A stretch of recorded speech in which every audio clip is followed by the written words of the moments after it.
మహాశివుని 12 జ్యోతిర్లింగంలలో మొట్టమొదటి జ్యోతిర్లింగం సోమనాథ్ జ్యోతిర్లింగం.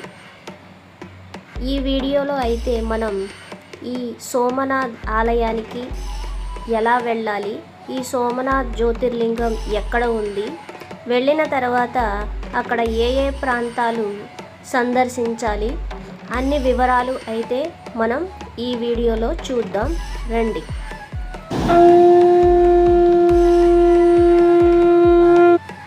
ఏ రాష్ట్రం నుంచి వచ్చే ప్రజలైనా ఈ సోమనాథ్ ఆలయం చేరుకోవాలంటే ఈ వీడియోలో చూస్తున్నారు కదా, వెరావల్ అని రాసి ఉంది. ఈ వెరావల్ అనే రైల్వే స్టేషన్కి చేరుకోవాలి. ఈ వెరావల్ రైల్వే స్టేషన్ నుంచి 5 కిలోమీటర్లు ప్రయాణం చేయగా ఈ సోమనాథ్ యొక్క ఆలయం చేరుకోవచ్చు. మేము గుజరాత్లో ఉంటాము కాబట్టి మాకు 6 గంటల సమయం, మేముండే ప్రాంతం నుంచి 6 గంటల సమయం పడుతుంది.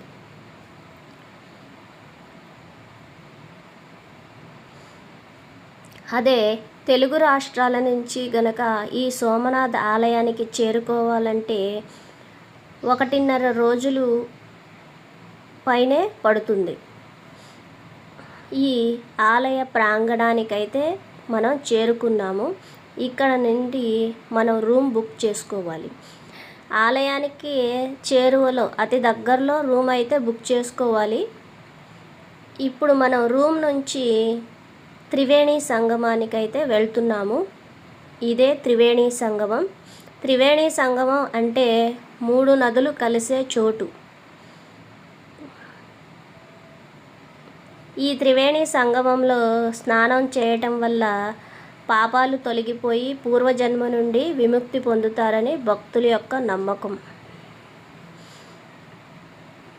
ఈ త్రివేణి సంగమం, ఈ ఘాట్ అయితే చూడటానికి చాలా బాగుంది.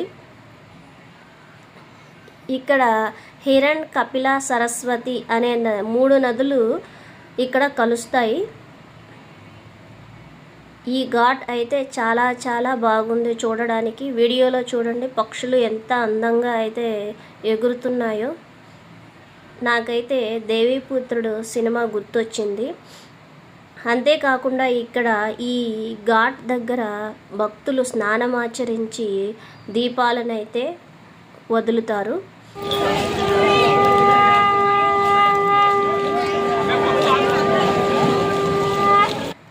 మనం ఇప్పుడు సోమనాథ్ ఆలయ దర్శనానికైతే వెళ్దాం రండి. ఇదే సోమనాథ్ యొక్క ఆలయం.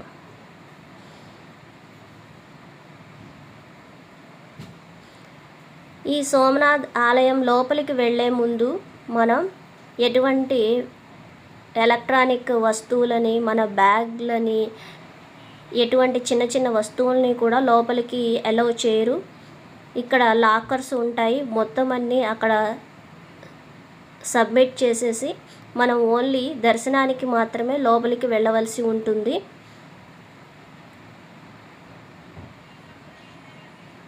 మాకైతే దర్శనం బాగా జరిగింది.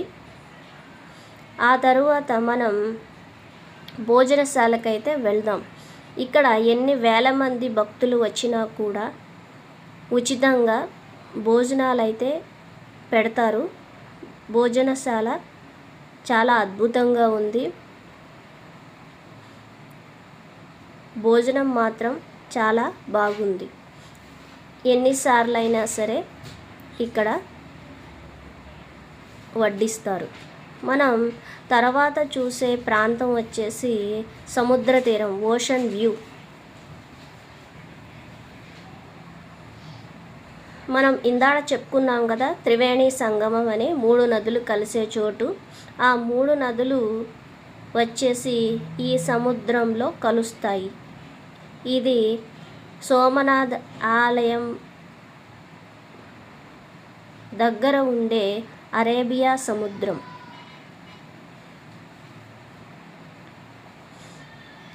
ఈ సోమనాథ్ ఆలయం గురించి చెప్పాలంటే లోపల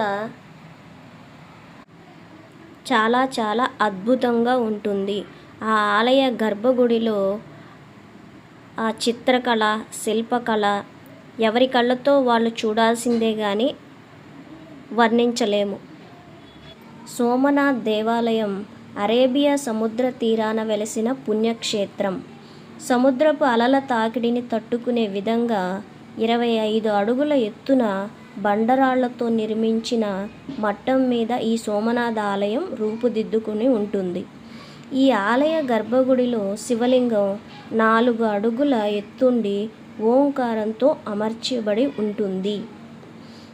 ఈ ఆలయానికి ఉన్న చరిత్ర ప్రకారం పూర్వం చాలామంది రాజులు ఈ ఆలయంపై దండెత్తి ఎన్నోసార్లు ధ్వంసం చేశారని, ఎన్నిసార్లు ధ్వంసం చేసినా దీన్ని తిరిగి మరల పునఃప్రతిష్ఠ చేశారని మనం చరిత్ర ద్వారా తెలుసుకోవచ్చు.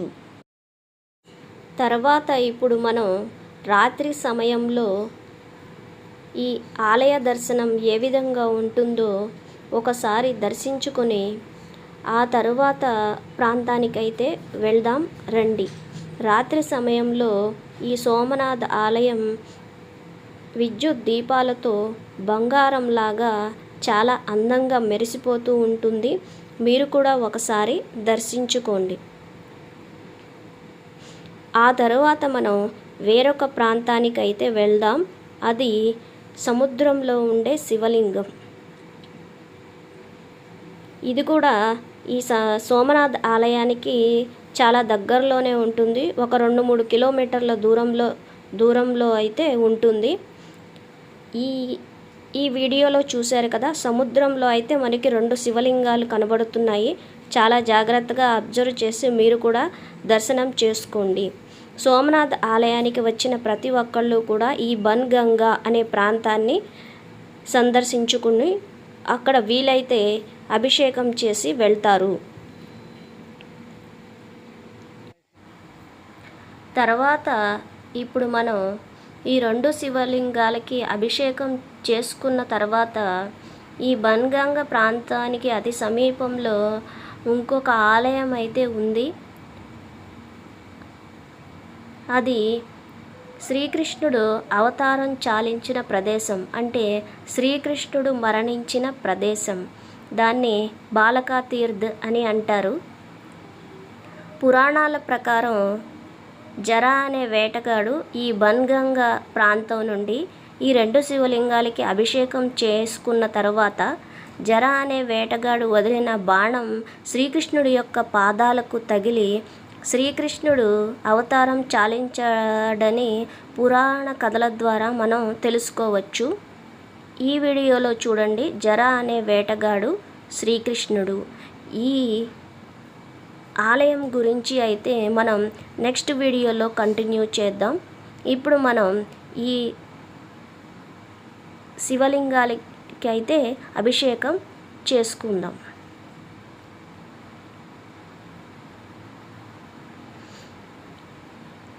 ఓకే ఫ్రెండ్స్, ఎవరైనా నా ఛానల్ని ఫస్ట్ టైం కనుక చూస్తున్నట్లయితే తప్పకుండా లైక్ చేసి సబ్స్క్రైబ్ చేసుకోండి.